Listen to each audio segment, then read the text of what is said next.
কল্পনা করুন একটা সমাজ যেখানে মদ, জুলুম, নারীর প্রতি অবিচার আর অন্ধকার ছিল স্বাভাবিক।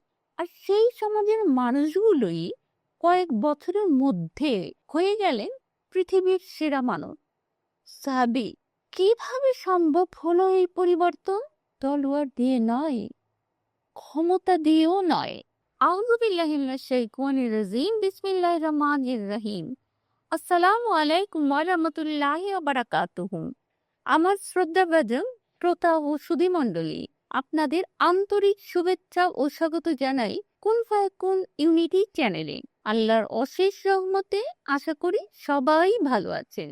আমাদের আজকের আয়োজন জাহেলি আরবকে কুরআনের আলো কিভাবে আলোকিত করেছিল, এ নিয়েই আজকের বিস্তারিত।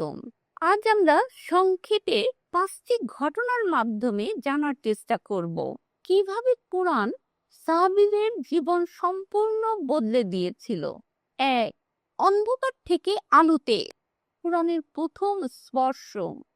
আল্লাহ সূরা বাকারা 2/257 নম্বর আয়াতে বলেন, আল্লাহ মুমিনদের অভিভাবক, তিনি তাদের অন্ধকার থেকে আলোতে বের করে আনেন।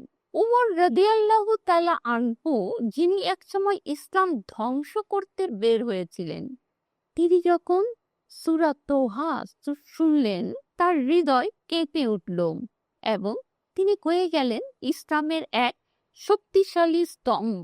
রেফারেন্স ইবনে হিসাম সিরা। 2. কুরআন তাদের চরিত্র বদলে দিয়েছিল। সাহাবীরা শুধু কোরআন করতেন না, তারা কোরআন বাস্তবে প্রয়োগ করতেন। আয়েশা রাদিয়াল্লাহু তাআলা আনহা বলেন, রাসূল সাল্লাল্লাহু আলাইহি ওয়াসাল্লামের চরিত্রই ছিল কোরআন। সহিহ মুসলিম। অর্থাৎ কোরআন শুধু একটি বই ছিল না, এটা ছিল তাদের জীবনের গাইডলাইন। 3. আয়াত নাজিল হতেই জীবন বদলে যেত সাহাবীদের। যখন মদের হারাম হওয়ার নির্দেশ সূরা মাইদা 5/90 নম্বর আয়াতে প্রকাশিত হলো, তখন সাহাবীরা সঙ্গে সঙ্গে তাদের ঘরের মদের পাত্র ভেঙে ফেললেন। মদিনার রাস্তায় মদের স্রোত বয়ে গিয়েছিল। সহিহ বুখারী। তারা প্রশ্নও করেননি কেন, তারা বলেছে, আমরা শুনেছি এবং মেনে নিয়েছি। 4. কোরআন তাদের হৃদয় নরম করেছিল। আল্লাহ সূরা হাদী 57/16 নম্বর আয়াতে বলেন, সময় কি আসেনি মুমিনদের হৃদয় আল্লাহর স্মরণে নরম হওয়ার? এই আয়াত শুনে অনেক সাহাবী কেঁদে ফেলতেন, কারণ তারা অনুভব করতেন আল্লাহ যেন সরাসরি তাদের সাথে কথা বলছেন। 5. কোরআন তাদের আখিরাতমুখী করেছিল। আল্লাহ সূরা আলা 87/17 নম্বর আয়াতে বলেন, আখিরাতই উত্তম এবং স্থায়ী। এই বিশ্বাসই তাদের বানিয়েছিল সাহসী, ত্যাগী এবং আল্লাহ ভীরু। পরিশেষে আমরা অনুধাবন করি যে সাহাবীদের জীবনের এই পরিবর্তন আমাদের সামনে একটি প্রশ্ন রেখে যায়, আমরা কি শুধু কোরআন পড়ি নাকি কোরআন আমাদের জীবন বদলাচ্ছে?